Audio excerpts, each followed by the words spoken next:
Hey folks, how we doing out there? Are you sick of hearing my voice yet? Good, because I'm gonna bombard you with it a little more. Anyways, this is a chart that I made several years ago, and to this day, I am wondering why no medical association whatsoever, no medical people whatsoever, no doctors, no anything has come up with anything similar. It's really very simple and it really covers a broad spectrum. As I talked about in the other uh, one of my other presentations, there are always exceptions. These these six SEA, EA, FA, AT, SEAR, and AOA. Those are six main ones. There might be somebody out there with an ataxia that is not listed here. That is an exception. It's not that anybody is wrong or anybody's right or anything. It's just different. Um, it's basically up to you to find out what you have and what you're going to do about it. Um, uh, I that's that's how it is with most of these others. Only these will be a little easier because you're one of the main ones. For instance, I have SE at 15. A lot of people talk about trials and clinical this and that and whatever. The thing is, when it comes to ataxia, they're going to trial SCA 1, 2, 3, 6, and maybe one or two others. SCA 15 is never in a research trial or it's never in any studies. There's a lot of ataxias that are never in the study. I am sort of an exception. Anyways, let's start this from the top here. There are three kinds of ataxia. Kinds. There is sensory, there's cerebellar, and there is vestibular. Now, sensory and vestibular actually do involve the cerebellum somewhat. Uh, as I've said before in one of these presentations or in my book or something, um, the cerebellum works both ways. It takes your thoughts from your brain, puts them into your body, telling your body what to do. It also gets the information from your body and puts it up into your brain. It kind of works in reverse, but lot of sensory and vestibular issues come in that return cycle, meaning the body has the input that puts it into your cerebellum, which puts it into your brain. Something's wrong there somewhere. I don't know because I don't have sensory or vestibular. That's not my concern at this time. My concern is cerebellar ataxia. That's what most of us have. Cerebellar. It is not cerebellum ataxia. It is cerebellar. Not a big deal, just a thing. It is a thing. And then breaking those down, you have dominant, you have recessive, and you have sporadic or acquired. Now the dominant SEAs and well, you went through a lot of this with in the presentation with Dr. Linda Snyder. She talked about this quite a bit. I'm going to recap it for you. SEA and SEA stands for spinal cerebellar ataxia. EIA stands for episodic ataxia. Now, for those of you that don't know, episodic ataxia comes and goes in spells. You can be sitting there and all of a sudden have an attack and you are ataxiated. Whereas we experience things 24/7, a person that has episodic ataxia may have several bouts during the day, several bouts a week. It's totally unpredictable and totally devastating to the person that has it, because they can be hanging around with their friends 1 minute and a few seconds later they're staggering and stumbling and mumbling and slurring and what have you, and that may last a few minutes, it may last a few hours, it may last a few days. We don't know. However, it does happen. The episodics and the SCAs are dominant ataxias, meaning they come from one person, one of your parents. Now, recessive, it comes from both of your parents. Both of your parents have to have the defective gene. Friedreich's, ataxia telangiectasia, SCAR, which is basically SA, but it's a recessive type. So it is SCA with an R on the end, standing for recessive. It's really not complicated. So there are 28 types of that, and then there's the AOA. It's ataxia with oculomotor apraxia, which is a very hard thing to say, but it does exist.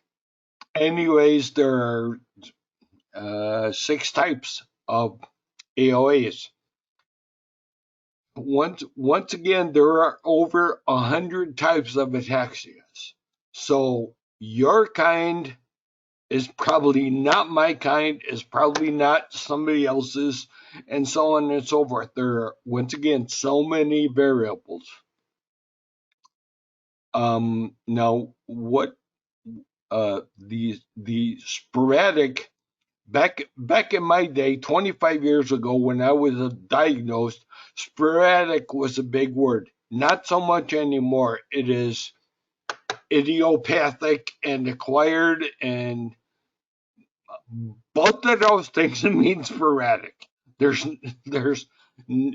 no magic involved here. They mean sporadic. Sporadic means we don't know where it came from. Sporadic simply means it's not hereditary. You didn't inherit it from your parents. Acquired, idiopathic, whatever you have, those are sporadic ataxias. Once again, it can come from severe head trauma, from stroke or heart attack, from toxins in the air. I'll bet you someone that breathed in the duck clouds from 9/11 probably got ataxia, only we don't know about it. Probably somebody that works on an oil rig or something like that got ataxia at one point in time. It's, I don't know. I'm just throwing it out there. Those are ifs. There is a possibility. Anyways, there's also a vitamin deficiency. It also comes from you might have a gluten ataxia, and that'll go away if you stop eating gluten. However, eating no gluten when you don't have gluten ataxia will do you absolutely zero. Your ataxia can only be treated with what's causing it. If it's not a gluten ataxia, like I say, gluten isn't going to make any difference in an SCA or a FA or whatever. It simply doesn't work that way. There's a vitamin E deficiency ataxia. You can get ataxia if you're severely, extremely low on vitamin E. However, a person with an SCA or FA or whatever, they can eat vitamin E until the cows come home, and it's not going to make any difference whatsoever. It is simply only going to make a difference if the ataxia is due to a vitamin E deficiency. Okay, this can kind of give you an idea of why I say that there there are so many variables, there are so many types in that. You just you hear things, you read things, and sometimes they work, but most of the times they doesn't. Uh, there's all kinds of noise, but very little that's going to put out the fire. If you and as I said, if you have a vitamin E deficiency, let's say, and you eat vitamin E, it might help your ataxia somewhat. It's supposed to, anyways. But that's neither here nor there because that's a very minute um, percentage of ataxians. Those with vitamin A, those with gluten, this and that, they're just very small percentages. So it's not that we're not going to consider them. It's just that once again, these webinars and presentations are for the vast majority, not the individuals or the rare of the rare, as we can put it. Anyways, this is a basic general outline and covers most scenarios. Ataxia is a wily character. It will morph and change and stun and surprise. It is like kids playing the game, and when the younger one starts winning, the older one changes the rules. Types and numbers may increase or decrease. There are many ingredients in the soup, and there are others, but for the most part, this is a good start. It will tell you about ataxia. Then it's up to you to learn which one you have and what you can do about it. If anything, that's all up to you. That's not my concern at this time. Okay. Anyways, like I said, you went over a lot of the stuff with Dr. Linda Snyder, and I'm just gonna briefly go over it again. Dominant means that it was passed by one parent, and there is a 50% chance that you can pass it to your offspring.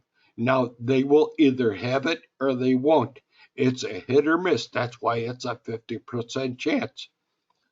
That's why it's a 50% chance that you got it. Because either your mother or your father has it and they passed it on to you. And unfortunately, you're in that 50% that might receive the defective gene. Recessive ataxias, recessive genes, or whatever you want to call it, is passed by both parents.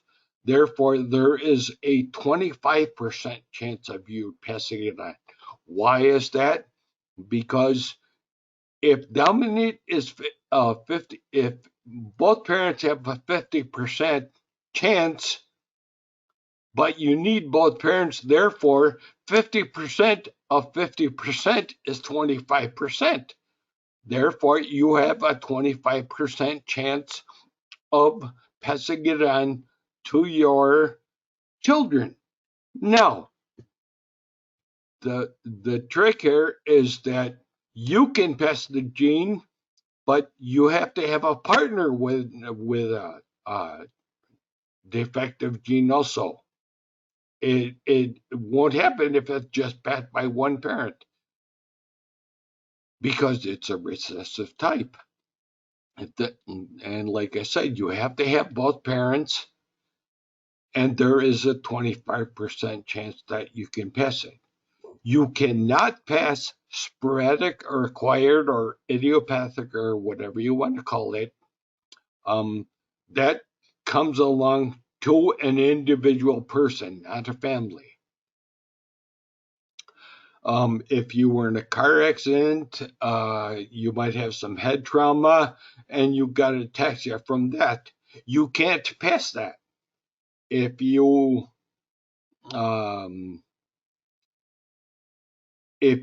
got your ataxia from the let's say a bad toxin or a stroke or whatever, you got ataxia from that. You cannot pass that. It's going to stay for you, and let's say if it's a stroke or something, you can go into rehab and do whatever it is that you do for an ataxic stroke, and you'll chances are that you'll probably improve. However, you're probably not going to improve with hereditary ataxia. So, the type is important to researchers. You, not so much. It is important to some degree, but it's not an urgent top priority. Let's put it that way. It is important if you're planning your family. Of course, you want to know if you give it to your kids. There's when you're younger, there are reasons to want to know. When the family is all done, I don't really need to know. The thing is, you need to know if it's a recessive or if it's a dominant type.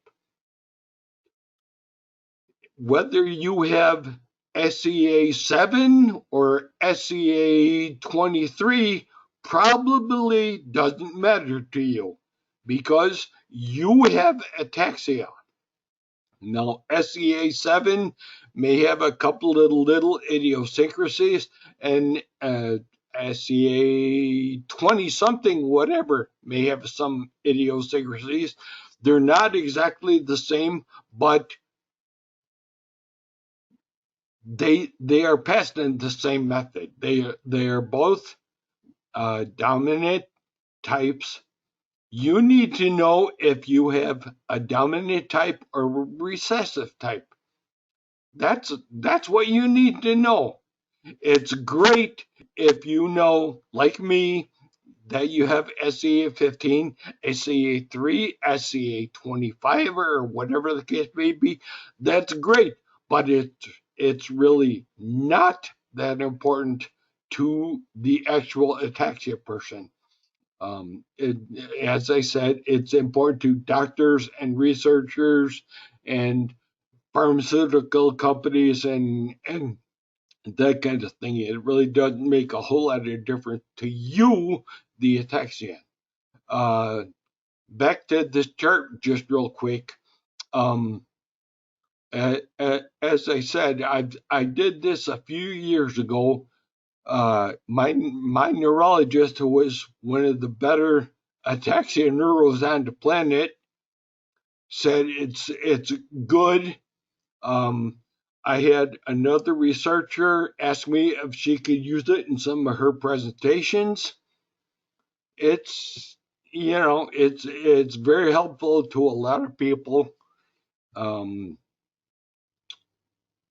and it explains things in a way that most people can't explain them.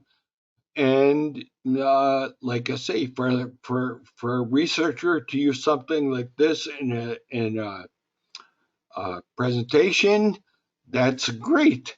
You know, my only question is, why hasn't someone come up with this in the first place? You know, it's just one of those baffling things. Anyway, um, the type, the age, the point of progression, which is, were you diagnosed with your ataxia recently? Was it last year? Was it 5 years ago? Yeah, it depends on your lifestyle, your family history, and all of those things play a big part.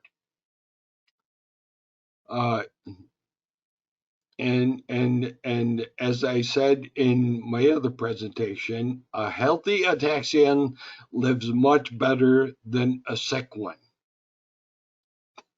The healthier you are, the more you're going to be able to handle your ataxia, and the better your attitude will be about it.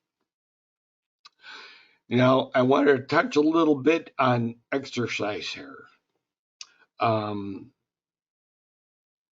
Ride a regular two-wheeler bicycle for as long as you can. When you can't do that anymore, switch over to a adult tricycle. I had one for about 4 years. I loved it. Get towed around the neighborhood, go to the forest preserves, go onto the trails. There's just all kinds of stuff that the bike is good for. And if you haven't ridden in a long time, once again, you will smile ear to ear. It the freedom that you get from riding a bike is just, it's like no other. You will smile. You'll remember that freedom that you had when you were a little kid riding your bike for the first time. Anyways, the trike, the adult trike, is good for a while. As your ataxia advances, maybe not so much. The problem with the adult trike is one wheel in front and two wheels in the back, which tend to be a little bit unsteady for an advanced ataxia.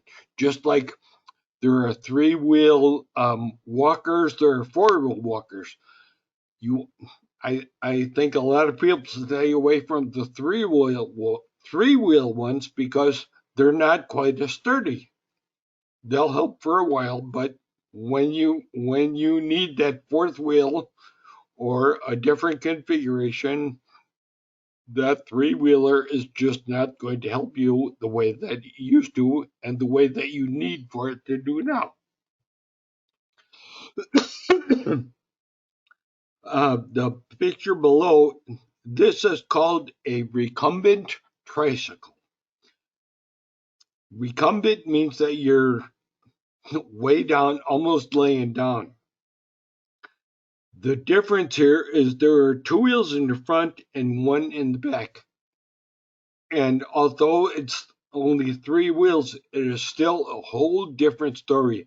On a regular trike, if you're making a left turn, you're probably going to lean and you can tip over to your right.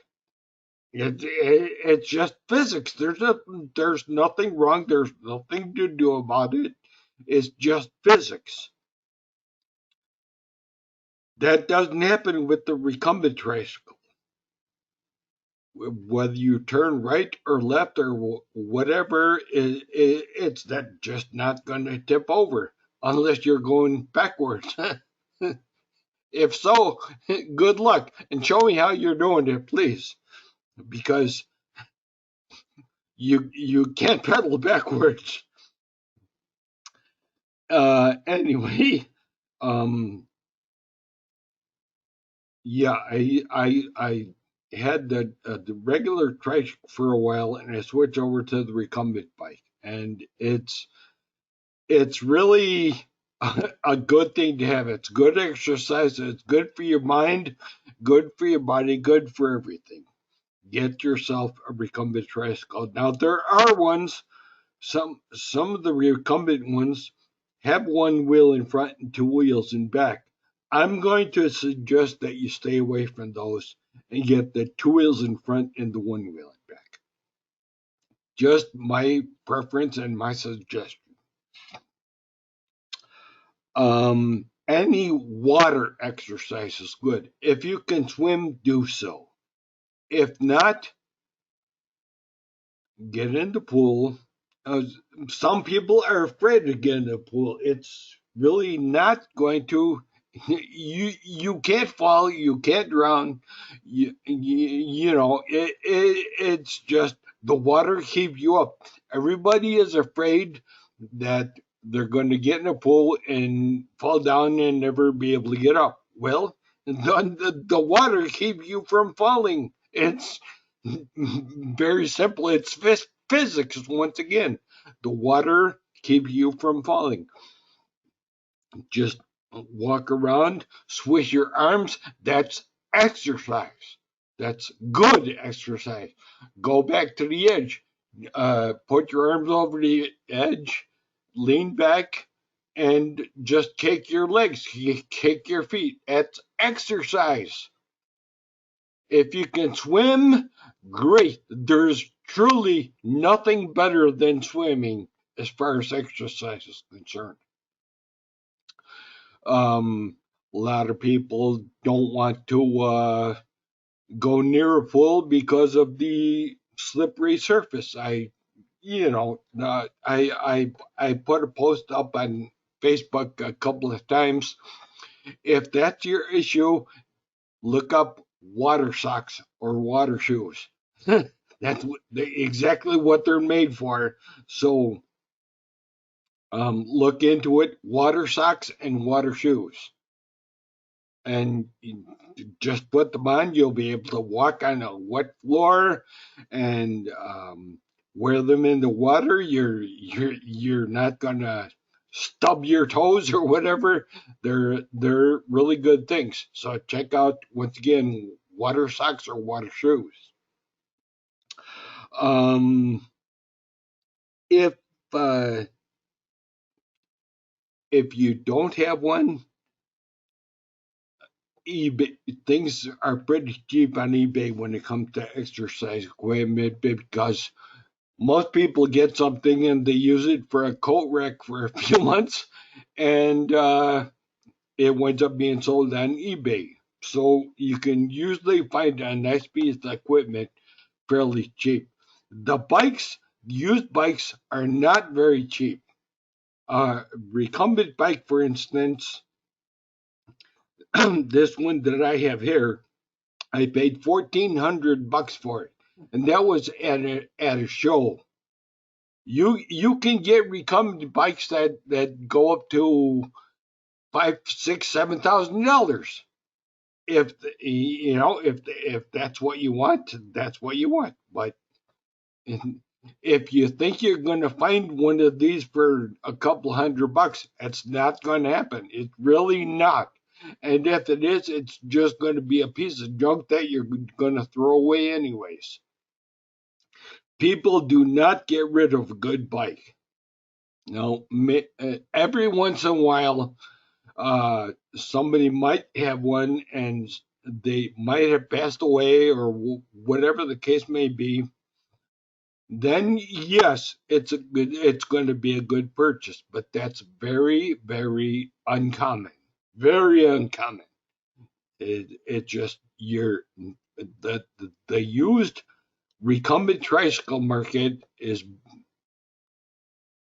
there's not a whole lot of choice when it comes to used stuff because like I say, it's if people spend $2,000, $3,000 on something, they're not going to sell it for $300. They're just not. So anyways, back to see, I rambled again. Back to the eBay thing here and the exercise equipment. If you can get a treadmill, get a stepper. These are good things. Um, Walk if you can. I know obviously people in a wheelchair can't. However, there is chair yoga. Yoga is a great exercise for anyone to do. Chair yoga is there for you, for people. You can do it in your wheelchair, you can sit down on the chair, you can sit on the floor, you can do whatever. Just go to YouTube, do a search for, chair yoga or disabled yoga or whatever the case may be. There's going to be plenty of stuff for you to do. Plenty, plenty, plenty. You've got to research for yourself. If you can do something, if you can't do something, if you have to sit, if you have to stand, if you have to lean, you are simply going to gravitate to exercises that you can do. However, if you go with the chair yoga, chair exercise, anybody can do them. Anybody. Once, once you're sitting in your chair, it's much easier to do your exercise. And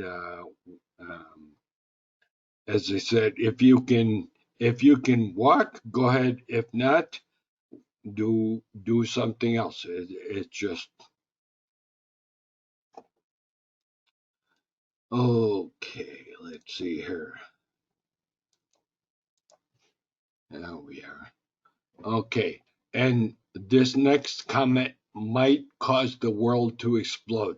I think that physical therapy does not help ataxia. Yes, physical therapy may strengthen your muscles, may show you how to do this or that, but the problem isn't your muscles. It is not. The problem is in the control panel, which is in your head.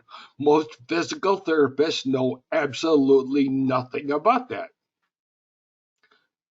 If you're excuse me, if you're in an accident, if you had some kind of injury or whatever, you physical therapists are great for you to rehab an injury. They're great for rehabilitation. If you have ataxia, the condition, you're not rehabilitating. You're just not. You're not getting better. That's that's that's the whole thing that we're talking about here, is the fact that it is a progressive degenerative condition and you're not going to get better. So you're not going to rehab. So the physical therapy probably does you not a whole lot of good. You can do most of those exercises at home on your own. And like I say, physical therapy is okay at first, when you're just learning about things. But as time goes on, you'll probably see that physical therapy doesn't do what it did before. Let's put it that way. Again, the problem is in your control panel. It's not with your muscles or your bones or anything like that. It's in your control panel. And all the exercise in the world is not going to do anything for your control panel. You need to exercise, you need to stay fit, you need to stay loose and limber. But once you have ataxia, as you can see in the picture here, you are probably not going to be able to get a body like this unless you have a lot of time in your hands and are like me and Photoshop your head onto onto a different body. Uh, and, as I said, the control panel, which controls your muscles, is the culprit. The problem is that you can't control that muscle. So if you have a bigger muscle, if you exercise it and work at it and make the muscle bigger and stronger, you still can't control it. You still cannot control it. So it doesn't matter if it's a regular arm or it's an arm the size of a Volkswagen bus. It doesn't matter because you can't control it. You just can't. What you need to do is keep your, again, muscles and joints and ligaments and all that loose and limper so you can get around. Uh, the the the strength of your muscles don't mean a lot because they're not the culprit. I know it's hard to explain, it's hard to uh, conceive, but that's the way it works. There are approximately a little bit over 600 muscles in your body. A little over 300 of them play a part in keeping you upright and keeping your balance. Therefore, you're left to do everything else with those 300 and a little bit of change muscles. And most of them are in your feet, in your hands, in your face. You know, they're not doing you a whole lot of good. Therefore, you you I always talk about bandwidth. Everybody has heard of that term before. Um, um, like I said, a little over 300 muscles are used to keep you upright. Therefore, 300 muscles worth of bandwidth is not going to do you any good anymore. It's the 300 other muscles that are in your feet and in your hands and in your face or whatever. Those are pretty much the ones that are left over, and those aren't going to do you any good. So remember bandwidth. It's just a term where if you don't have enough of something, you can't manufacture it. It doesn't work that way.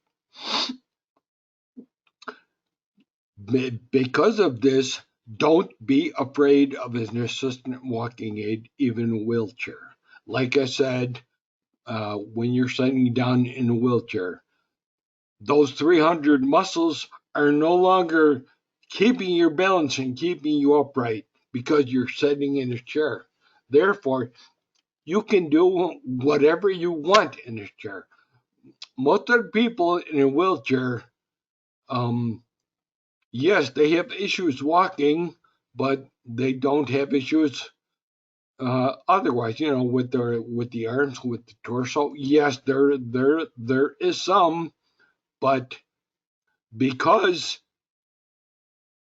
they can make that work because they don't have to make the lower half work by keeping themselves upright. There there is a lot more bandwidth to do other things. Uh, for instance, sit and read. You can do it with no problem. Now stand and read, and chances are, if you're fairly advanced, you can't do it. Most of your energy is trying to keep you upright and keep you balanced and keep the book in front of your face. When you're sitting down, it doesn't matter. because you're not using those muscles. You're not keeping yourself upright and you're not keeping the balance. Therefore, it's a whole lot easier to do other things. Okay, and I say nap if you can, and rest and close your eyes if you can't. Uh, Naps come and go. They help some people sometimes.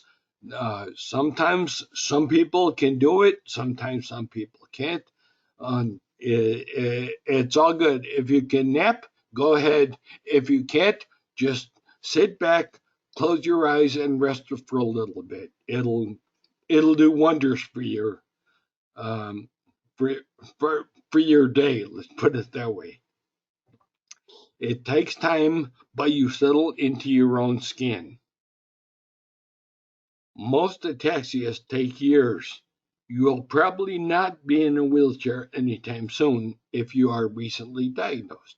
It's not like you were just fine today and tomorrow or next week you can't walk and you're going to be in a wheelchair and you have all kinds of things.